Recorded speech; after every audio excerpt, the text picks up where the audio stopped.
ஆதித்ய நேயர்கள் எல்லோருக்கும் அனுமோனுடைய அன்பு கலந்த வணக்கம். யாருன்னு பார்க்குறீங்களா? பாம்பு புத்தே தான். நான் பாம்பெல்லாம் பிடிக்க வர்றதுக்கு இல்லை, வரலைங்க. இன்னைக்கு நம்ம ஆதித்யாவோட 18th பர்த்டேக்கு சார் வந்திருக்கிறது எங்களுக்கு ஒரு ஸ்பெஷலான மூமெண்ட்டாக இருக்குது. இல்லை, இது என்னோட குடும்ப ஃபங்க்ஷனு. அதுதான், அதாவது நான் ஆதித்யா ஆரம்ப காலத்திலே இங்கே 5 வருஷமாக ஒர்க் பண்ணேன். Super sir. அதனால் குடும்ப மெம்பர் நான். எஸ், பாப்கார்ன் பாய்ஸ் அப்படின்ற ஷோஸ்லாம் நிறைய பண்ணியிருக்கேன். இயற்கை மனிதனுக்கு கொடுத்த 2 மருந்து.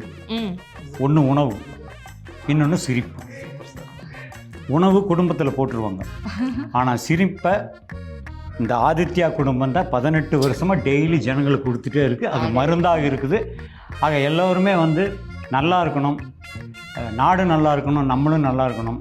சிரிங்க சிரிங்க சிரிங்க, அது பெரிய ஒரு மருந்து. 18வது ஆண்டில் அடியெடுத்து வைக்கும் ஆதித்யா டிவி. பார்த்துக்குங்க, 17 வருஷம் உங்களை சிரிக்க வச்சு 18வது ஆண்டில் அடியெடுத்து வச்சுருக்காங்க. இந்த சிறப்பான இந்த நிகழ்ச்சிக்கு என்னையும் கூப்பிட்டு என்னையும் வாழ்த்துனதுக்கு ரொம்ப நன்றி. நான் வந்தது ஆதித்யாவை வாழ்த்துறதுக்கு, இவங்க 2 பேரும் என்னை வாழ்த்திட்டு இருக்காங்க. இருந்தாலும் இந்த ஆதித்யா சேனல் என்பது இன்னும் சீரும் சிறப்புமாக பல 100 ஆண்டுகள் வெற்றி நடை போட வேண்டும் என்று அனுமோகன் சார்பாக கடவுள் சார்பாக வேண்டிக்கிறேன். நன்றி, வணக்கம்.